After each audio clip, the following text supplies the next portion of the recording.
Hello, my name is Stephen Denman. My organisation is Shining Guidance. My website is shiningguidance.com.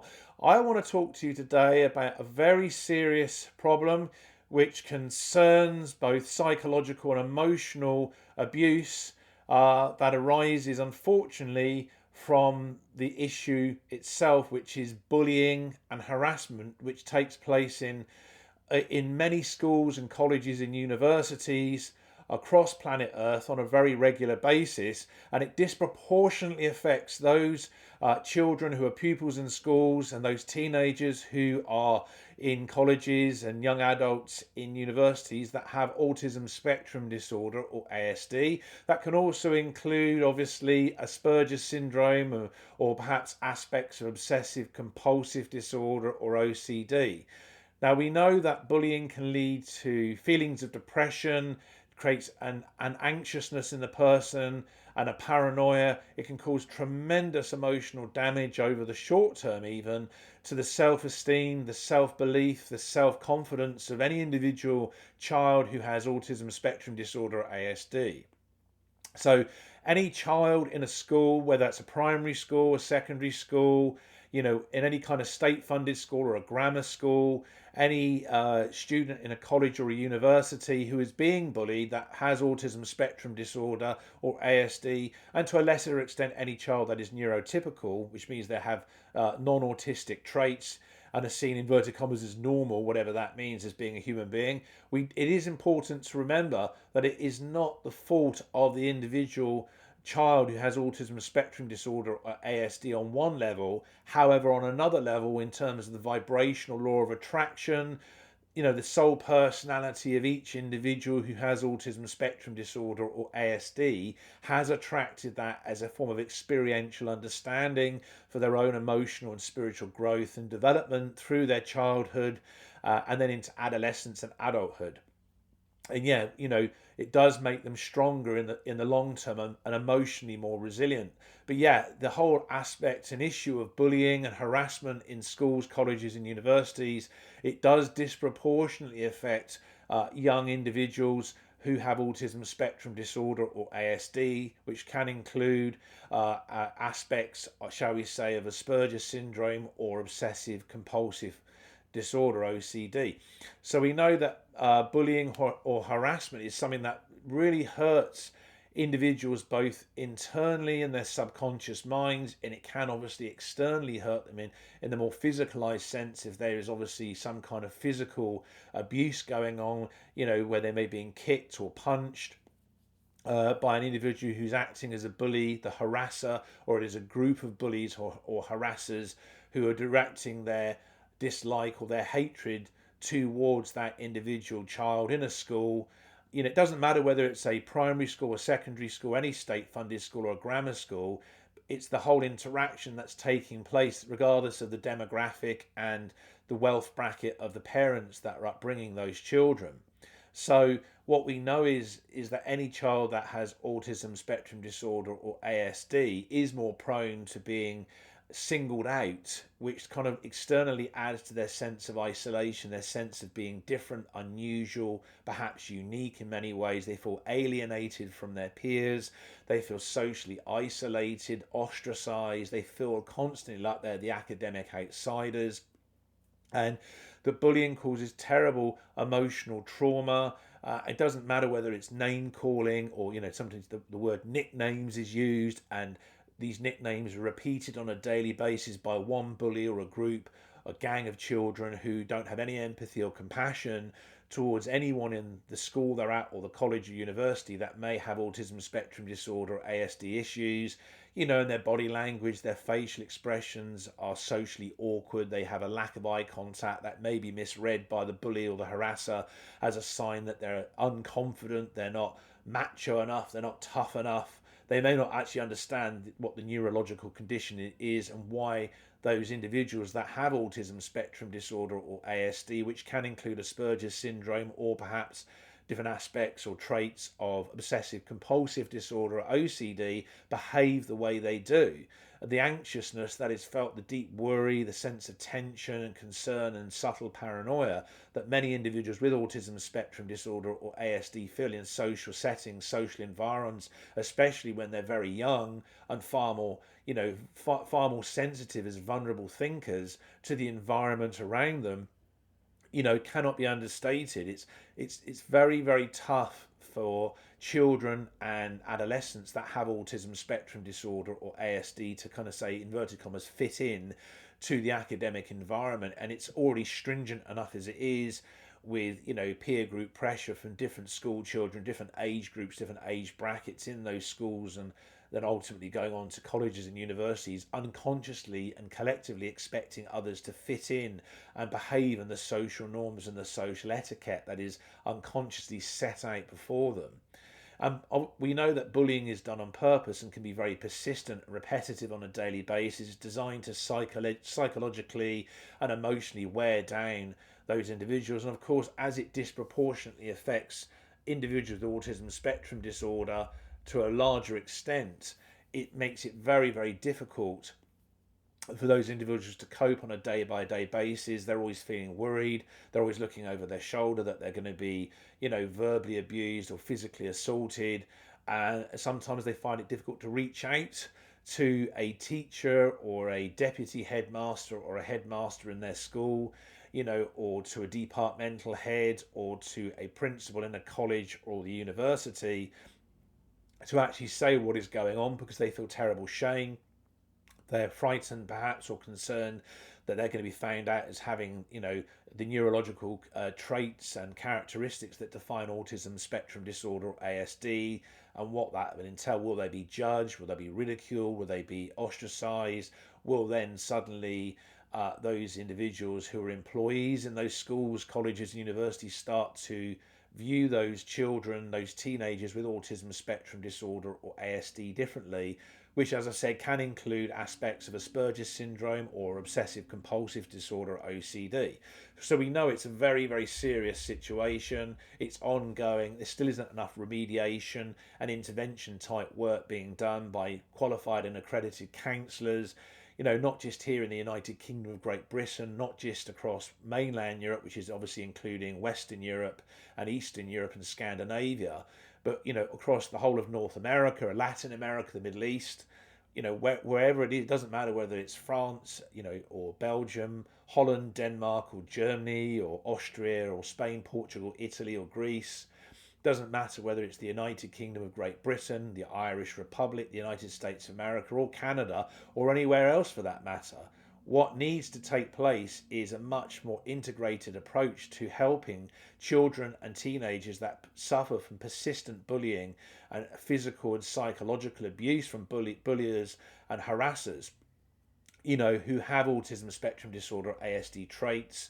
There has to be a level of support out there on a much wider and far more integrated and streamlined level than it is currently, which is slowly unrolling and unfolding, but it's just taking a lot of time, and probably a lot longer than it should do, to kind of be successful in reaching out to so many young individuals who are vulnerable thinkers in this day and age in the 21st century. So two ways that this can be dealt with, for example, is talking to someone, having the courage to speak up, reach out to a qualified and accredited counsellor, reaching out to a qualified general practitioner or a GP. That doesn't have to be here in the United Kingdom of Great Britain. It can be anywhere across mainland Europe or North America, Australia, New Zealand, even the Russian Federation, or countries in Eastern Europe, or anywhere else on planet Earth where there is a developed and fully integrated medical system in place, healthcare support system in place, making good friends. And I would suggest that any individual child who has autism spectrum disorder or ASD conditions or traits that perhaps can include aspects of Asperger's syndrome, or perhaps obsessive compulsive disorder or OCD, which for some of them, they may be suffering from clinical depression or major depressive disorder or MDD, and other neurological ailments that just really cause more and more of a burden, more and more mental stress to them on a daily level. So what we know is that making friends with other individuals who have autism spectrum disorder or ASD type traits is actually very beneficial for any individual who is alone who has autism spectrum disorder or ASD, whether that is a child in a primary school or a secondary school, any other state funded apparatus, or whether it's in a grammar school or a local college, or they're an undergraduate student at a university, makes no difference. So reach out, especially in academic settings now. There is much more focus on the importance of dealing with mental health issues because it's becoming such a serious problem. Here in the United Kingdom of Great Britain, it's now literally at a very widespread level. It's very, very serious. So reach out to like-minded individuals who have autism spectrum disorder or ASD who are on literally your wavelength, folks. That's what you're really needing to do. And yes, harassment does occur in the workplace. Unfortunately, an individual with autism spectrum disorder, ASD, that are young adults or are middle-aged or maybe nearing the age of retirement who have autism spectrum disorder, ASD, neurological conditions, may also face bullying issues to a disproportionate level compared to neurotypical individuals who are employees in a business or organisation. And what we do know is, with all available research, has shown that children in schools within the United Kingdom of Great Britain who have autism spectrum disorder or ASD conditions, 70% of them have experienced bullying or harassment of some type, whether it is verbal and therefore psychological and emotional, whether it's physicalized as being, i.e., assaulted, being punched or kicked by other children. We do know that around 70% or up to 70% of those children that have autism spectrum disorder, ASD conditions, have experienced or are still experiencing some type of bullying harassment. This is compared to neurotypical children, that's non-autistic children in schools, not just here in the United Kingdom of Great Britain, but across mainland Europe and elsewhere, who around 40% of which experience bullying or harassment issues. So you can see there is a disproportionately much higher level of children who have autism spectrum disorder or ASD conditions that end up suffering, unfortunately, from emotional and psychological abuse at the hands of bullies or harassers, in an education environment such as a primary school or a secondary school, any other state funded apparatus, or a grammar school, where it's a closed environment. There's a childlike, obviously focused hierarchy amongst the pupils, and many people who have autism spectrum disorder or ASD are socially at a disadvantage. They find it very difficult to integrate. They have anxiousness problems. They worry. They get paranoid. They try to avoid a lot of human contact. Anything that challenges their fixated routines and patterns that is seen as a direct threat, they have to avoid. So they tend to withdraw from a lot of social interaction with people on a regular basis anyway. So bullying is a very serious problem, and it's an ongoing problem that is affecting very large numbers of individuals across planet Earth who have autism spectrum disorder or ASD type traits or characteristics. And that can include those individuals perhaps that have aspects of Aspergers syndrome, as I've said before, or perhaps individuals that have a few aspects or many aspects of obsessive compulsive disorder, OCD. The level of nervousness and anxiousness and worry that goes through the minds of individuals with autism spectrum disorder, ASD, is very intense, and they're very emotionally sensitive. And, because of their nature, they need to be around supportive individuals who are empathic and loving and understanding. Now, I want to now go on to talk about two very fascinating and unique academics that have done literally groundbreaking and rather profound research into the connections between bullying, harassment, and autism spectrum disorder, ASD conditions. And the first of these individuals is Dr. Umar Tassib, who is a senior lecturer and director of the Child and Adolescent Neurodevelopmental Diversity Group from the Department of Education at the University of York, here in the United Kingdom of Great Britain. Now, from his research, we know that children with autism spectrum disorder, ASD, experience many difficulties with social interaction and social communication in an effective and timely manner, which may have further implications for their relationships with their siblings. That could be not just brothers and sisters, but obviously, other children who are pupils in their class, the children generally in the school environment or the college that they are in. And we, as I've said, up to 70% of those children who are autistic spectrum disorder, ASD, in their characteristics and traits tend to suffer on a regular basis from bullying and harassment, as opposed to children who are neurotypical, kind of only experiencing the level of bullying and harassment at a rate of 40% on a regular basis. So the work of Dr.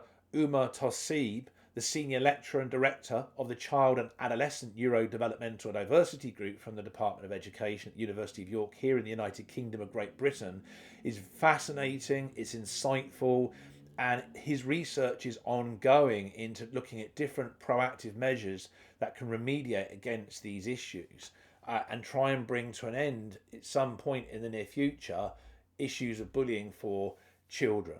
Now, another individual that I want to discuss, who is not based in the United Kingdom of Great Britain, is a lady by the name of Professor Caroline Rief, who is the primary academic investigator concerning the focus on emotionality research in regards and in reference to autism spectrum disorder, or ASD, conditions among children and adolescents.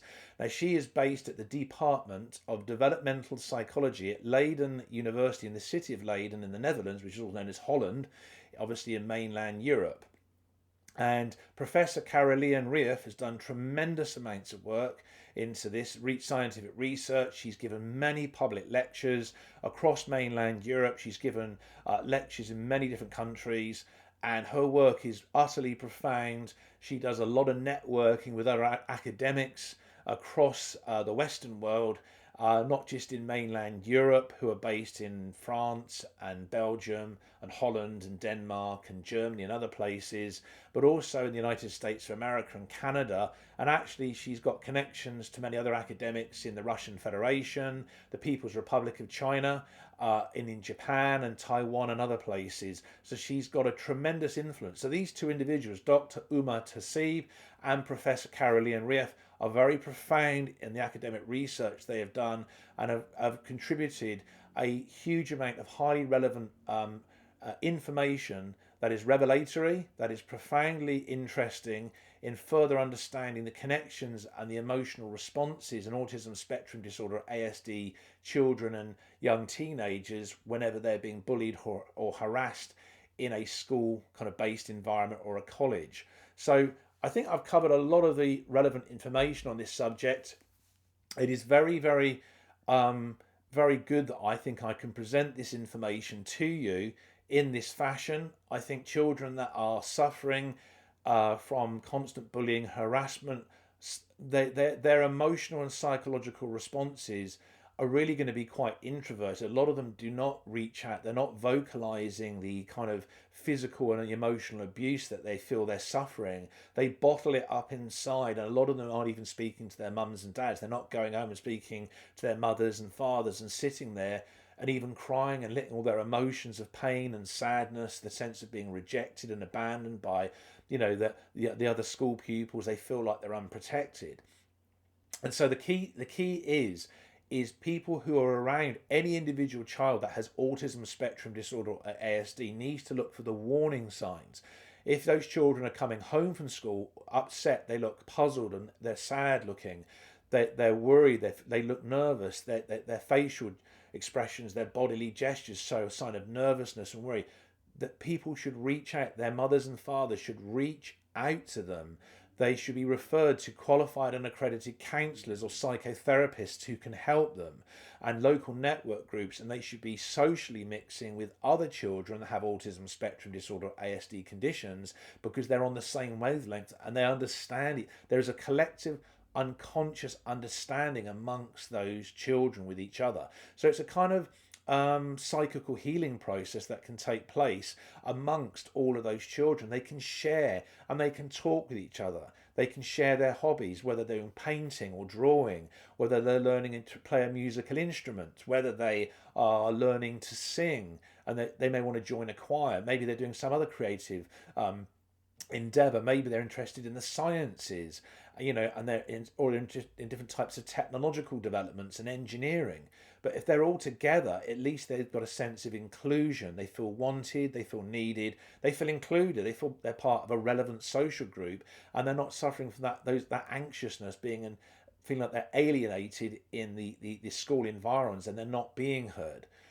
So I think I've covered enough information in this video presentation on the problem, which is ongoing, which is bullying and harassment among school children, where they're directing that disproportionately towards other school children who are socially isolated that have autism spectrum disorder or ASD conditions. All I can say is I think the future is going to be bright and very positive. There is an ever increasing amount of work being done in academic research into fully integrating public services such as the educational institutes such as schools, colleges and universities into fully understanding autism spectrum disorder conditions and understanding and seeing the traits and characteristics and creating a beneficial support network for those individuals who do have autism spectrum disorder or ASD conditions. And on that note, I'd like to say it's been really enjoyable presenting this information to you. There are many more videos to come, and that's me saying farewell, folks, and I will speak to you very soon.